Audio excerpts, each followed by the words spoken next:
This thing right here is a ridiculous beauty, but if you've seen the last review I did of one of these, this is what I said. This was the most infuriating review I've had to do since the real grade Sinanju. Honestly, not really looking forward to this. Here we go. Hey, what is up everyone? Welcome back to another video, and today I'm taking a look at the high-resolution Gundam Wing EW, and of course this is a premium Bandai kit, so this video and any other P-Bandai video I do is sponsored by BUYEE. So if you're looking for a proxy company that will get you the P-Bandai kits that you want and need, then check out that link right down there in the description. Now here we go. Also, in case you're curious as to what happened to the front of the box here, it got punched by the God Hand. Of course, review of this coming soon. So there it is, out of the box, just snapped together with nothing else done. These things come out of the box looking absolutely and utterly phenomenal. This one right here, especially so. Compared to any other 1/100 Wing, maybe compared to any version of Wing, this thing looks the best. But again, beauty is only skin deep. The best aspects, of course, are the die-cast parts you can see, all the glossy colors.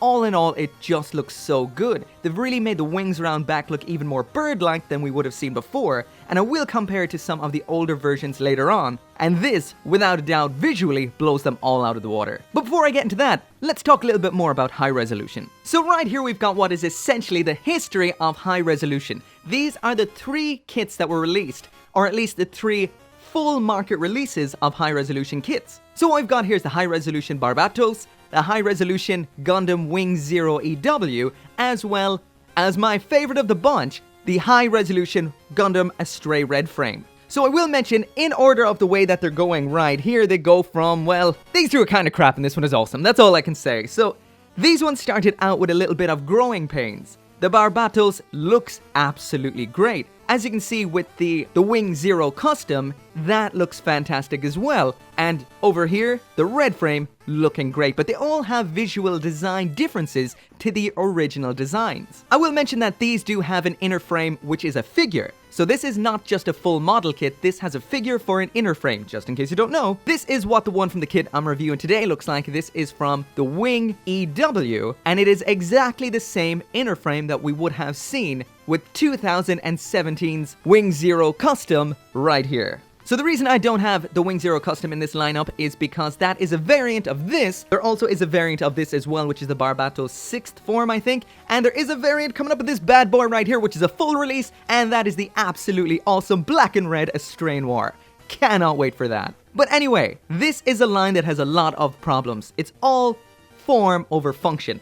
I will not touch either of these kits ever again. Will never pose them ever again. They're going to stand like that because they're absolute plastic hand grenades. All in all, these are just shelf candy, but this one right here means business. So essentially the easiest way to put this is we've got 3 generations of high res. That is Generation 1, Generation 2, and Generation 3. Ironing out all of the issues one step at a time. So that makes the kit we're looking at today the same generation as this one right here. So that means it's not as tight as what we've seen with the Astray. So any issues we've had with that, more than likely we're going to get with this one right here. But all in all, there is no doubt that this thing is absolutely fantastic looking. But there is one glaring issue I do have with the overall looks of this kit, and that is the hatches on top of the shoulder Vulcans do not close fully. No matter what you do, no matter how you push them down, they always seem to be slightly ajar, and it looks not awesome. This really isn't Bandai quality right here. This is not something I like to see. But anyway, moving on to some comparisons, and first up we've got the Granddaddy Gundam. So you can see right here that the Wing Gundam is quite a small Gundam. This is standing up on a stand here.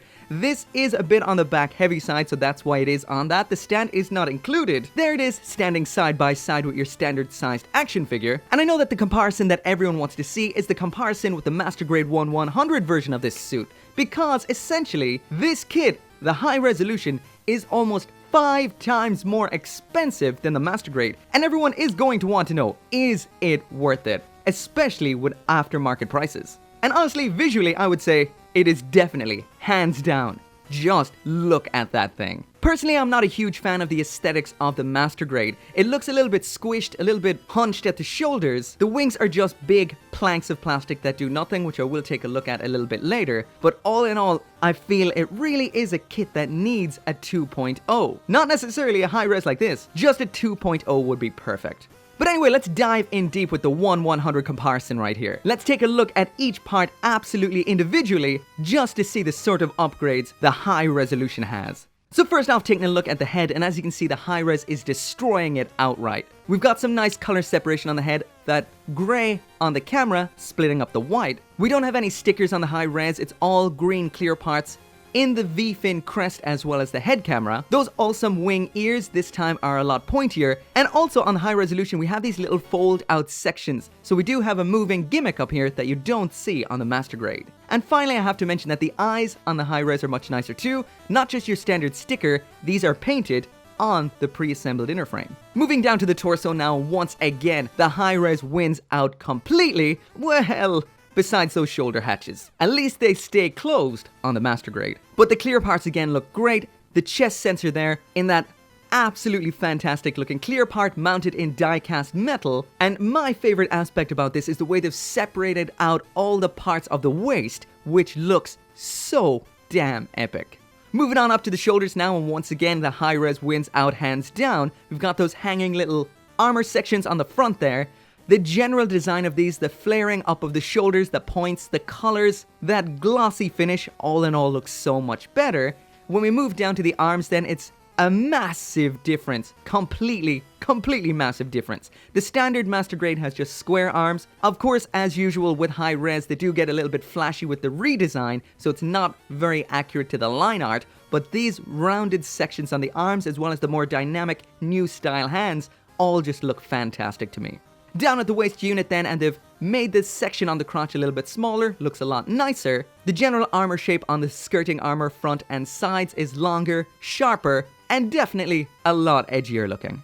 Next up then we drop down to the legs, and this is where it gets even crazier. The high resolution has full separation of the white parts into white and grey. Again, if you're a bit of a purist, this might not be up your alley. I think it looks so damn good. The legs look a little bit bulkier, thicker, stronger, and the parts separation into all those individual armor sections looks so damn good.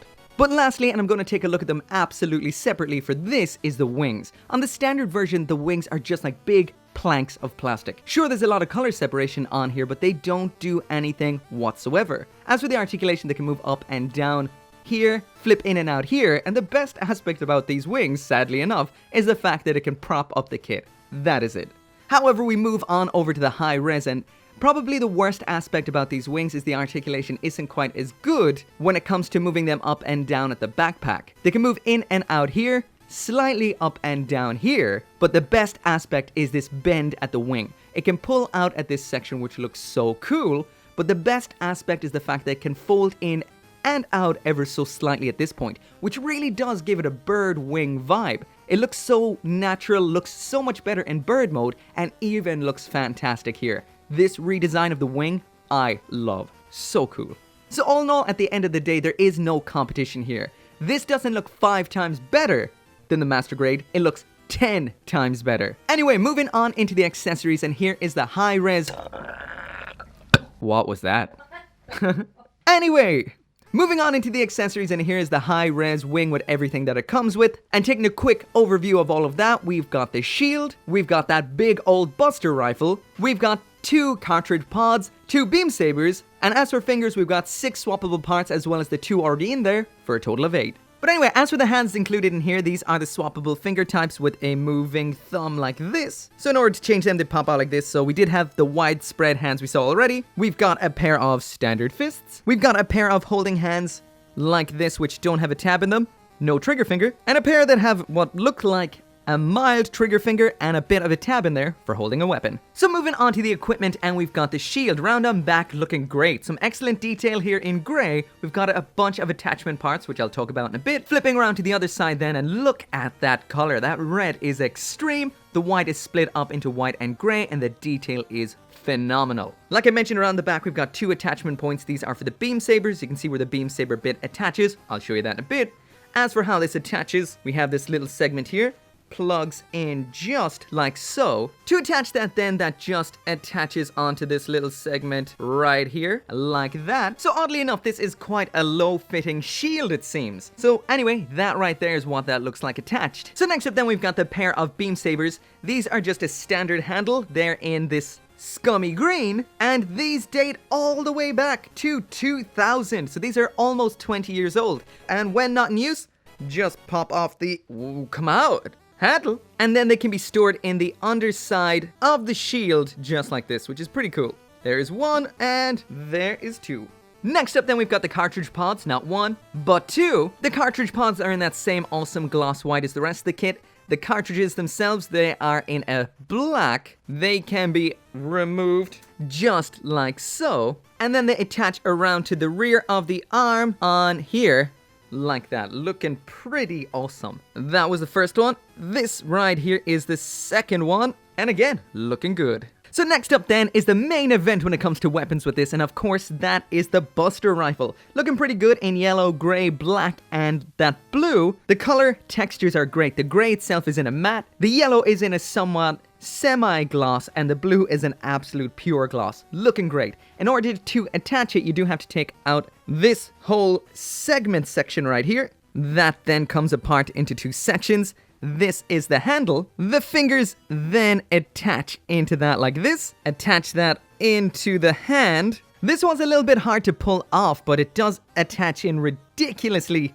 securely, but a little bit difficult. It is also worth mentioning that the connection of the wrist section itself onto the wrist here is very, very weak. But hopefully all the way that this connects together will keep it secure. So that little segment that I had removed a second ago, that just pops on top, connects into this little segment just like we did with the shield. So this seems quite smart. There is attached, and once again, this isn't necessarily easy. And finally then we attach the Buster Rifle on by sliding this in underneath. Feeling good though. All in all, this is very well designed. This is not going to fall off, even though it does have a bit of a weak wrist because it's based on the Wing Zero custom. It's mainly held in place here and in here, which keeps it nice and tight. Good job right here.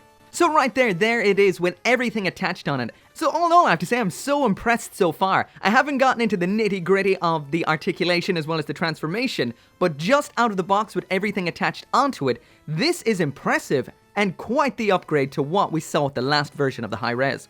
I'm impressed. So let's move right on into the articulation, and I'm going to go through this quite quick because the inner frame is exactly what we've seen once before, and hopefully this doesn't fall all apart like the last time. Hopefully. The joint at the neck here is not good at all. This just pops off all the time. Now we'll note that because of the inner frame, this is assembled in China, you don't build it yourself, this section would not attach on at all, the neck section. It just did not fit. I had to squeeze everything back together myself before that would fit on. Otherwise it kept popping off. Either way, we got that little bit of a joint in there that allows that to move up and down. And then this very poor connection of the head onto that neck, which gives you that little bit more. So there's the side to side, which goes all the way around, and the side to side tilt. The Vulcan section of the shoulder here can open up to show the Vulcans in there. These really, really suck, like I mentioned before. There is that ab crunch to the front at the waist. That is actually really nice, really strong. That can support those wings up here and everything. That is really, really nice. Next up, there it is all the way to the back. So not much to the back at all. Let's check out that side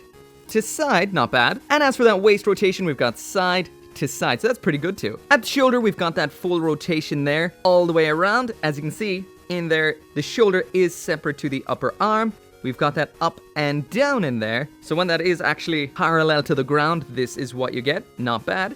Actually, really good. These little armor bits here, they rotate, but that is a little on the awkward side. There we go. Side to side. We've got a flippy flappy right here, moving in and out. Your typical full rotation up here at the upper arm. Right there is the full bend at the elbow, and very, very nice. This piece flips as part of the transformation. The chest can pull in and out to bring the arms forward, which is pretty cool. Feels quite solid too. Second set of rotation down here. As for the wrist then, that can move in and out, but this is the same weak joint as in the neck. This just pops off with barely a touch whatsoever. So next up, taking a look at the wings around on back. As part of the transformation, these can actually move up and out like this. Like I mentioned already in this review, these are fantastic. They can move in, out, up and down at this point, open and close at this point, and then up here, fold in and out at this point. So there's a whole lot going on here, and these just look spectacular. The front skirting armor can move all the way out like this. all the way up like so. The side skirting armor here is actually attached to the butt flap, so that means it can move out like this. You can see where it's attached. It can rotate at that point, which can give you a lot right here. You can move it completely out of the way. And like I said, that is attached there to that up and down double premium butt flap. We have a standard waist joint inside of that, so that's nice and solid. Let's test that kick all the way up to the front. So it can go up very, very high, as you can see right there, but that did pop off the front skirting armor. So with that skirting armor on, that's about all you're going to get. Next up there, it is all the way out to the back, and because that butt flap can move out of the way, that goes back quite a bit. With those side skirts moved out of the way, there is that splits. Whoa! That might just be the best splits I've ever seen. We've got full rotation here at the upper leg. Checking out that bend at the knee. That is very, very nice right there. As you can see, this little armor section can move and pulls out when it is bent, so that looks incredibly, incredibly good. Moving down to the ankle now, we've got this slightly moving little piece right here. As for at the toes, this should go all the way down. Yes, it does. Part of that transformation. The toes here do bend a little bit, but not a whole lot. That piece likes to fall off a bit. There they are back up. There's the tilt down. There's the tilt up. You can get a lot of nice tilt in that when that bit of armor is gone. A lot of up and down, a lot of side to side. But when it is attached, it does block quite a bit of that, especially the up and down there. So all in all, besides the front skirting that I knocked off from overextending the leg, compared to the previous version of this is ridiculously solid. I am surprised. So next up, and probably the aspect I've been dreading the most, is the transformation. That's because the transformation on the previous version of this, the Wing Zero Custom EW, was a nightmare. An absolute nightmare. But this time it wasn't. It's the same usual thing you do with a Wing Gundam. You're basically flipping it on its front and putting a shield on the back of its head. That's it. So you spin the arms, line them up correctly, the shoulders all fold up. The armor sections on the front of the back of the shoulders, they move up as well. The whole shoulder section slides forward and down. We've got that typical reverse knee thing here. So we pull the knee back, flip out this little tab here, bring the leg all the way forward, and it all locks into place very nicely like this.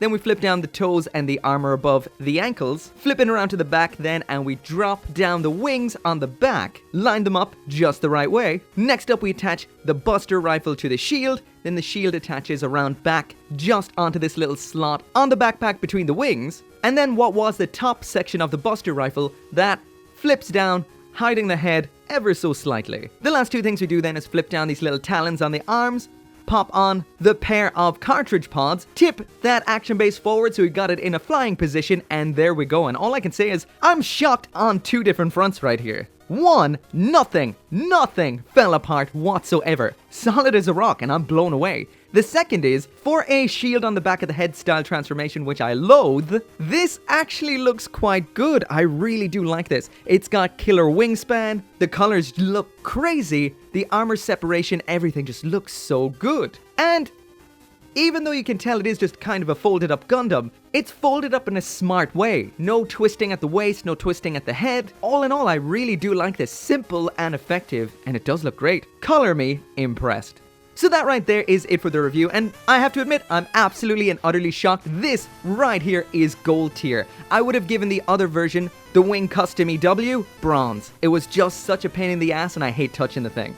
It looks great on the shelf, but I hate touching it. This, however, on the other hand, is pretty much perfected. It's solid, feels good, none of the armor falls off on me. The new wings are leagues better than the old wings that we saw with the other version. The weapons are very, very nice, the accessories are nice, and all in all, I really, really do like this. This right here is actually blasted up to one of my top versions of Wing in 1/100. The other, of course, would be the Proto Zero, a very nice, simple, effective master grade, but this thing looks insane. All in all, if you do want one of your own, it can be hard to get. If you want, you can try getting yourself one through BUYEE. Once again, thanks to those guys for sponsoring this video. As usual, thank you very much for watching, and make sure to come back for more Gunpla reviews. See you next time.